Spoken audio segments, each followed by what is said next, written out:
Welcome to my channel.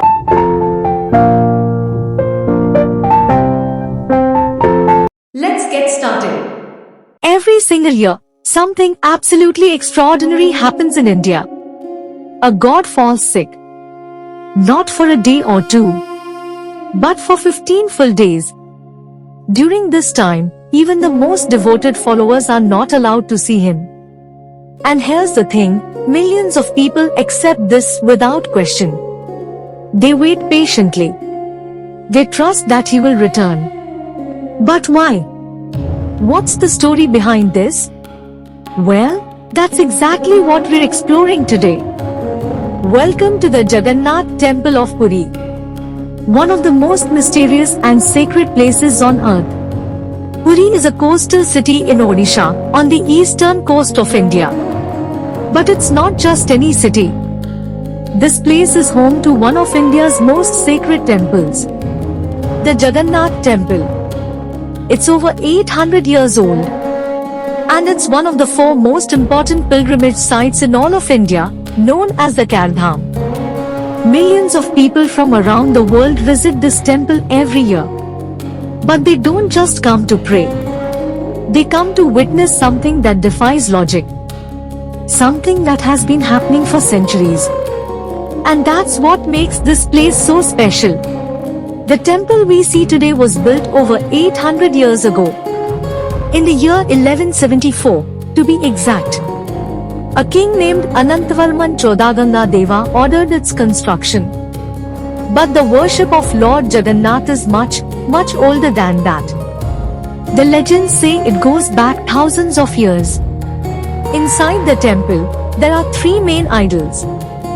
Lord Jagannath, his elder brother Balbhadra, and their sister Subhadra. Now here's where it gets really interesting. These idols are not made of stone or marble like most temple idols in India. They are carved from the sacred neem wood, and that's extremely rare and important in Hindu tradition. Every few decades, the old wooden idols are respectfully replaced with newly carved ones. This ceremony is called Naklebra, and it's one of the most sacred rituals of this temple. Alright, now let's get to the heart of the mystery. Every year, before the Grand Rath Yatra festival, something called Snana Purnima happens. Snana means bath in Sanskrit. On this auspicious day, the 3 deities are bathed with 108 pots of sacred water. This is not a simple bath. It's a grand, elaborate ceremony. Hundreds of priests are involved. Thousands of devotees gather to witness it.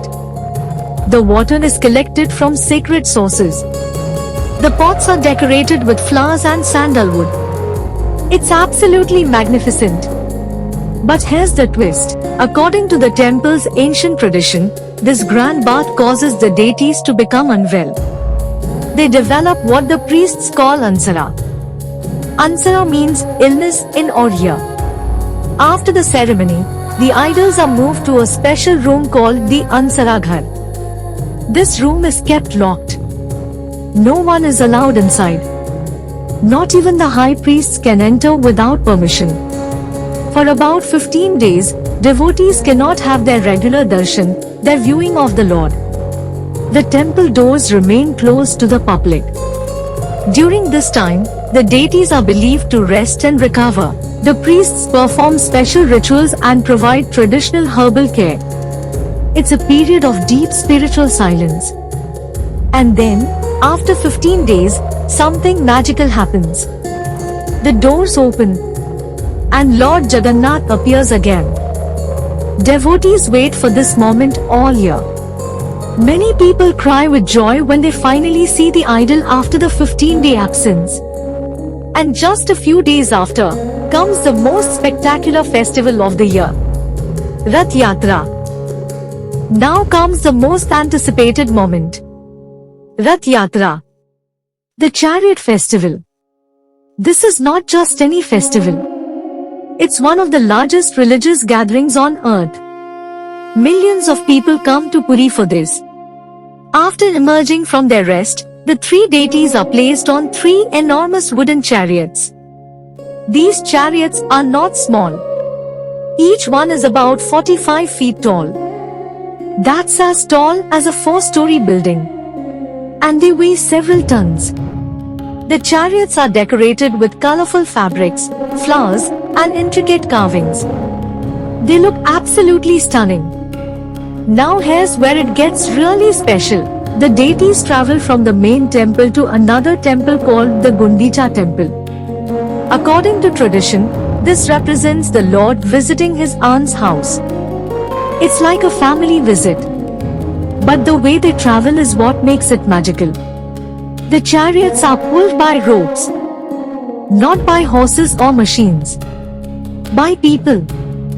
Millions of devotees pull these massive chariots through the streets. People believe that getting a chance to pull the chariot is one of the greatest blessings they can receive. Families save money all year just to come and participate. Young people, old people, children, everyone pulls together. It's a moment of unity and devotion. The chariots move slowly through the crowded streets. Priests chant mantras. Bells ring. Drums beat. The energy is absolutely electrifying. After staying at the Gundicha temple for 9 days, the deities return to the main temple.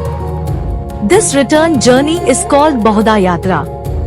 And it's equally spectacular. But wait, there's more to this temple than just rituals and chariots.